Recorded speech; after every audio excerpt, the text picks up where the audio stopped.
Exactly. So I'm just going to mention Keir Starmer here because he had a busy day yesterday. He wasn't pulling any punches when he was asked about Elon Musk getting involved in British politics. I've got the Mirror, and they've got some people are less aggressive about Musk, but they've said poison. And their headline is Starmer blasts Musk, outrage at billionaires, grooming gang smears, PM warns far-right lies, putting people in danger. Let's have a look at what Keir Starmer had to say.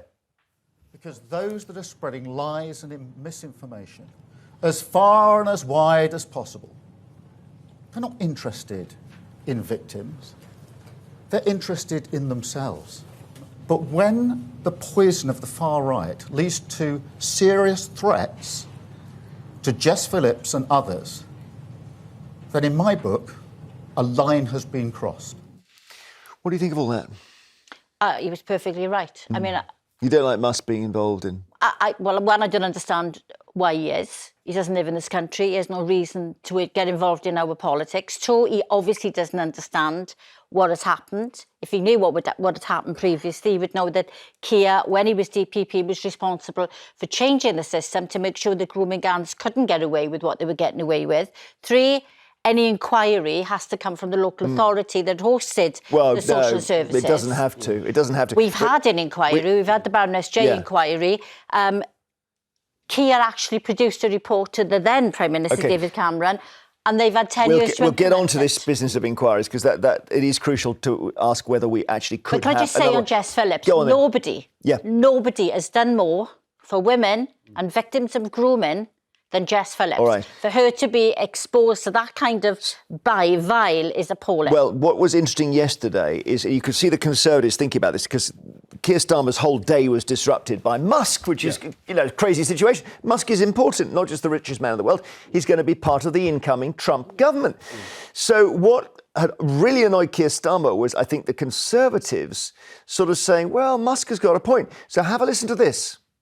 What I won't tolerate is politicians jumping on the bandwagon simply to get attention, when those politicians sat in government for 14 long years, tweeting, talking, but not doing anything about it. Now so desperate for attention that they're amplifying what the far right is saying. And that drove the Tories up the wall. Well, it should drive the Tories up the wall. Look, I don't make any secret of the fact that I'm a Tory and I'm a Thatcherite. And I think it's outrageous that any time I speak about something which doesn't agree with the current Labour policy, I'm labelled as far right. I haven't gone around for the last 10 years labelling Labour far left. As far as I'm concerned... You've not been labelled far right, have you? No. Of course I have. Of course people call me far right. Keir Starmer calls anybody far right. The present Labour government will label anybody far right if they don't agree with a Labour policy. It's far right. It's the far right. They invented the term, they use it, and it's wearing very, very thin. OK, well, we'll keep talking about this after the break. Do we need a new national inquiry into child grooming gangs? The government says no. The one that concluded in 2022, which Carolyn mentioned, did a good enough job. Critics say it didn't go far enough, didn't look into previously investigated instances of sexual exploitation by criminal networks, and they want a new public inquiry into the issue. First, do we need a new national inquiry into child grooming gangs? 020 7862 2222 is the number to get in touch. And it's become a huge story over the last few days, spurred on by Elon Musk and his followers online. And it dates back really to an investigation by the Times in 2012 into grooming gangs in Rotherham. That then led to a major inquiry in that area that found at least 1,400 children were involved. And that's just one town. Let me just show you what's going on here, because it's odd, isn't it? One group of people saying we need an inquiry and another group saying we've already had them. What have we had? Let's look at the inquiries and investigations. Part of the complexity here is that lots of different places are involved. So you've got criminal grooming of children in Rotherham, in Rochdale, in Oxford, in Telford. The list goes on, doesn't it? In Newcastle, Huddersfield, and some other places as well. And there are basically three kinds of inquiries and investigations that have happened already. You may say they're not enough, but let me explain. So first of all, this is the first one is trials. So part of it is criminal trials. Starmer was head of the CPS for one of them. The second area are inquiries locally, and the third area is a national inquiry. Let's just do trials first. Dozens of people put on trial, convicted, sent to jail in different places. So that's one form of inquiry. The police do it and the courts do it. That's trials. OK, the second one over here is then when you have local inquiries. There we go, local inquiries. And here we've had in 3 or 4 different towns, councils saying, all right, we will take a look at what happened on our patch. In 2014, there was an inquiry into child sexual exploitation, specifically in Rotherham, for example, which found over 1,000 children were victims. But there weren't inquiries in every single place. You then have the J inquiry. Now that crucially, right underneath this national, that was a national inquiry. OK, the so-called J inquiry, which took 5 years to complete and was finished in 2022, was independent and paid for by Parliament, cost £190 million.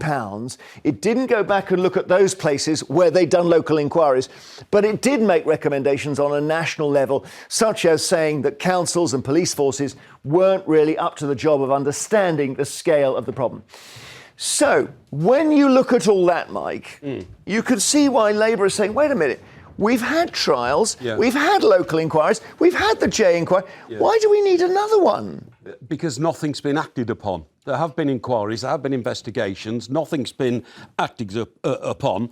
And also, and Karen will be an expert on this, you know, you're an MP in Parliament and all that, but I've looked at the evidence and I am convinced that part of the reason why there hasn't been a wholesale investigation into the extent of child rape by Muslim men in this country is because it affects the constituencies that Labour hold. I think it's true to say that even though Labour got a landslide in the last general election, they lost 4 constituencies to people who stood as pro-Palestinian candidates. And I'm convinced that Labour are worried about the effect on constituents in Muslim areas. For instance, I saw Simon Danczuk the other night on television. It was Rochdale. Rochdale, former Labour MP, who says, and he hasn't been challenged and he hasn't been sued, in the House of Commons, he was told by a senior member of the Labour Party, on this issue, you must never refer to ethnicity. OK. Well, that's historically been true, some of that, hasn't it, Carolyn, for sure, that as a country, people were so scared of going near the issue that a lot of these people were Pakistani men. Yeah, well, I think the real issue here is that when Keir was DPP, he actually wrote a report, which Cameron accepted 10 years ago. We are still waiting for something to happen on that. Baroness J, 89 weeks ago, Baroness J actually put forward 20 recommendations, which would actually help move us forward so we could do more for these victims. And the government have done nothing. Right, so the hypocrisy for them to ask to say we want an inquiry. They did not act on what was in front of them. Funnily enough, Baroness J, whose name is Alexis J, she's behind the inquiry that our panellists have referred to. And she's spoken this morning saying the MPs have got to do something. The time has passed for more inquiries. We've had enough of inquiries, consultations and discussions, and especially for those victims and survivors who've had the courage to come forward, and there are many of them, across the piece in child sexual abuse, not simply in child sexual exploitation. And they clearly want action, and we have set out what action is required, and people should just get on with it locally and nationally. So what is an example of action that she's called for that hasn't been done? Well, none of it's been done. Well, yeah, but I mean, what are we waiting for here? Well, Mike? The thing police is, have got to sort themselves out. But I don't think even the Baroness J inquiry was sufficiently positioned to address the problem. Now, you'll correct me here, Carolyn, if I'm wrong. It was a general inquiry into child abuse. But it didn't specifically look at some of the horrendous cases that have come out of the woodwork in the last weeks and months. I mean, and again, you're talking about the ethnicity issue, are you? Not just ethnicity, but the extent to which girls aged between 11 and 13 were assaulted by men in the most horrendous way, leading to them being taken to hospital to have internal surgery to put right what had happened to them in these most brutal of attacks. Yeah, OK. It's not just girls. Can I just say, it's not just girls, there are boys as as well. But every time, every minute we spend having another inquiry, there are victims out there who are going to be victims, continue to be victims. We've got to stop talking about it, and we've got to start enacting Baroness J's, and that is what this government... We've got to identify the real problem. That's what I'm saying. I don't think she has identified problems. No, I don't think Baroness J's inquiry went far enough, and I think it's now got to be more specific into exactly what we're up against here when it comes to what sort of behaviour we find repulsive in this country. Okay. But we're not fighting it. There are things that would help in the report. There are rules and regulations around the kinds of people who can be near young people that if we do not enforce, this will keep on happening. Nobody takes any notice of that. So we can't keep talking about it. We have to act. All right. But I mean, in a way, everything that has been discussed is already a crime, and the police have the powers to investigate it.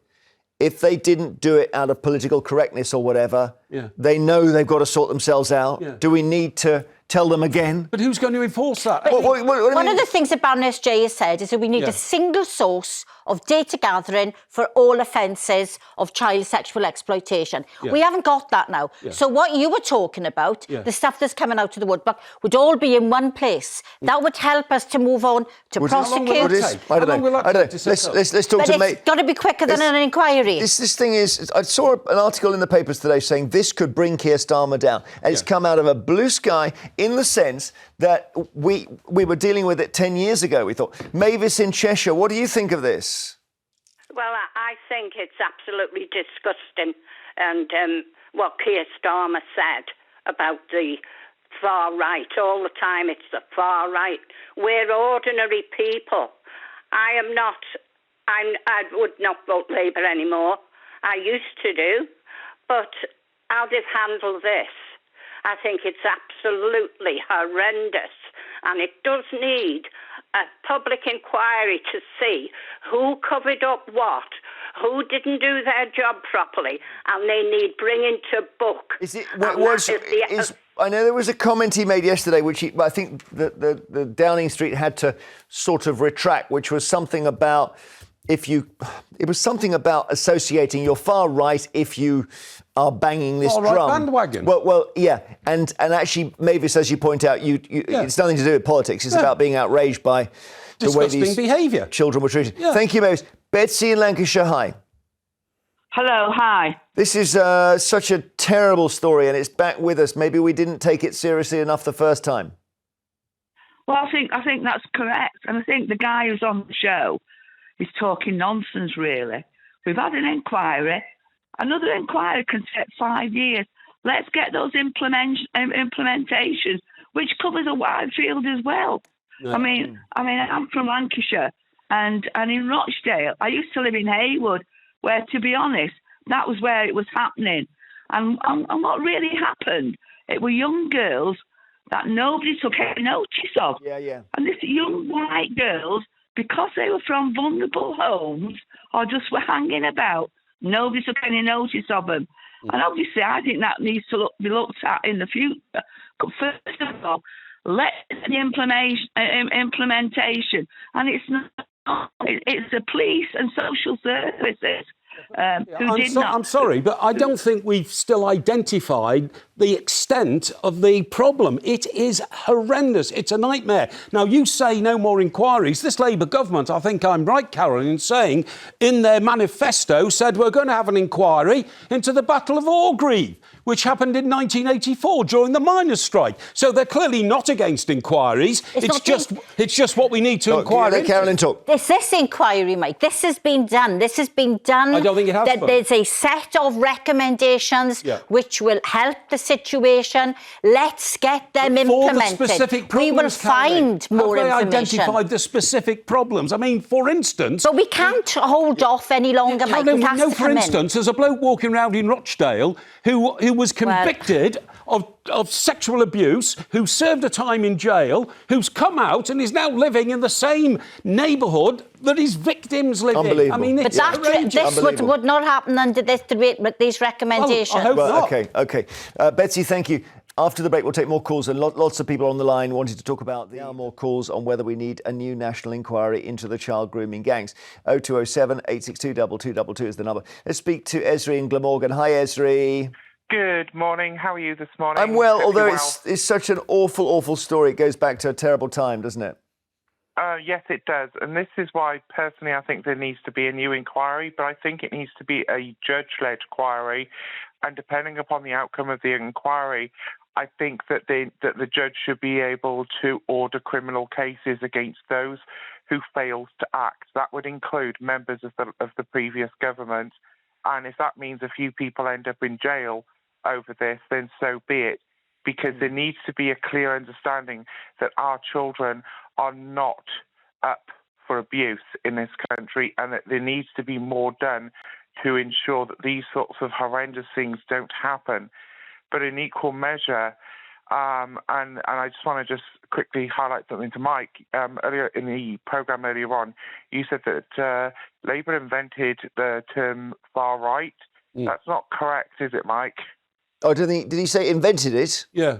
Made it up, yeah. So can you just correct the records on that, please? Because the far right comes from a previous time, like, during World War II when we were... No, Esri. In the modern political arena, right, Labour started referring to anybody who didn't agree with them as the far right. It was a tactical trick. I would argue that Labour today are more like 1980s Tories, and the actual right in this country are a bit more far right than we want to admit. Yeah. Okay, let me get my head around that. Because 1980s Tories was Thatcher. Is that what you mean? You don't mean Cameron Tories. You mean Thatcher. I would say our left has moved so far to the right that our right is now the far right. No, that's rubbish. Well, do you think Nigel Farage is far right?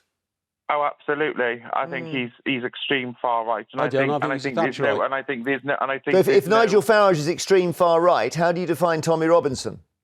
I would say Nigel Farage is like Himmler, and I would say Tommy Robinson is like Hitler. Yeah, okay. That's all getting a little bit sort of florid, isn't it? Thank you, Esri. Himmler, Hitler? Is this where we're going now? Crazy. Esri, thank you. Another call if we can, 0207 862 2222. Politics is wild now. We're talking later on the fact that Trump has called for Canada to become part of the USA. And that almost went unnoticed today because there's so much stuff going on. Living it. You're living it? Yeah, it's unbelievable. Just unbelievable. Does it connect you closer to people? Because the one thing we thought 20 years ago, everyone's going to say, politics is rubbish. It's all ticking over nicely. Let's forget about it. My goodness, people are engaged now. Yeah, they are engaged. And which is brilliant. That people are engaged is brilliant. But people forget that we are human beings as well. And I've said this time and time again. Social media is I agree. But isn't a lot of it down to the lack of very strong leadership on both sides? It is if you've got a strong leader. It's social media, definitely. People would think nothing of insulting me because I'm an MP, but they wouldn't insult me if I was... No, I mean, I agree with you. The stuff that goes on social media is still incredible. I agree, but strong leaders will not put up any truck from their people. But, Keir Starmer is already facing challenges to his leadership. When streeting... for not changing his mind. He's facing challenges because he won't change his mind on the winter fuel thing. Well, he's facing challenges. Not because he won't change his mind, but it was a mad policy. But I thought that's strong leadership, isn't it? Shelley in Newcastle, hi. Hello. Hello, how are you? Lively one today.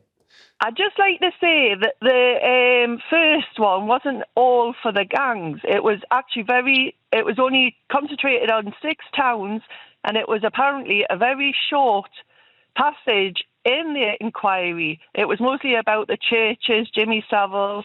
We do need one. You're talking about Professor J here. Yeah, it was 5 Apparently there's over 50 towns in the UK that this has happened to. The police turned a blind eye, so giving police more powers when you see what the police have behaved like now. And can I just say about online, they keep mentioning the abuse is terrible, but when you've got Hugh Edwards who got let off, didn't even get a prison sentence for the abuse he watched online. Yep. We are letting children down every which way. Yeah, I totally. Yeah, I mean, he was convicted, but you're right. He was not. He was not jailed. You're right, and also the person who supplied him with those illegal images was not jailed either. And subsequently, convicted people have used the Hugh Edwards precedent to not to go to jail. But, I mean, that's an extraordinary sidebar to it, that his name is now used as a defence for paedophiles who've been convicted. Yeah, exactly. Shelley, thank you for that. It's very concerning, the whole thing. Claire in Cambridgeshire, hi. Hi. So we're back on this issue of whether we've had enough inquiries. As Shelley pointed out, the Professor J inquiry didn't go deep into the grooming gangs in those towns. Right. What do you think? Well, I still think it's not a good enough reason to not do another inquiry. I mean, what you have to remember is a lot of these young girls there are from vulnerable backgrounds and underprivileged backgrounds. And obviously they're living amongst these gangs. And to give evidence might be quite a scary thing for them. Well, I read a story this morning that one had been raped by several men, and that one of the men had then married her. This is a Pakistani man marries her, and she had a child. And she's six. Yeah, she's only 16 at the wedding, but the witness for the wedding is her social worker. Yeah. Claire, don't you think that would not happen now? Surely that wouldn't happen now. Please tell me it wouldn't happen now. It wouldn't if we had Barney's inquiry. I'd like to think not. I would just like to say something in regards to one of your first callers, that just because these young under 16-year-olds, these Western girls, they sort of go around the streets in the evening with not much to do, that does not mean or give any man the right to take them and rape them and groom them and make them their girlfriends or whatever. No religion, no God would permit this. This does not. I hope nobody said the opposite of that, though, did they? There wasn't a caller who said that. That would be crazy. I mean, it's true. This is the way Savile operated. He worked out that in care homes there were girls who had no parents who loved them, and he sort of picked them off, you know. And it was almost like they were getting affection for the first time in their life of a very dubious nature. I know. I don't know why they keep calling them grooming gangs. I think it's mass rape. It's mass child rape. Yeah, but the answer is this: that you had to make you know what grooming is, right? Preparing for that path towards sexual assault. And I think one of the advances in the last 20 years is that we've seen the grooming as a crime. Yeah. Because prior to that, you could only prosecute for the rape. Yeah. So actually talking about grooming... It's trafficking as well. Well, and trafficking and all that. But I'm still not convinced they've caught everyone, that's for sure. No. OK, well, maybe this is one where instead of saying an inquiry, say we're putting 1,000 cops on it, we're going to catch every last person. Yeah.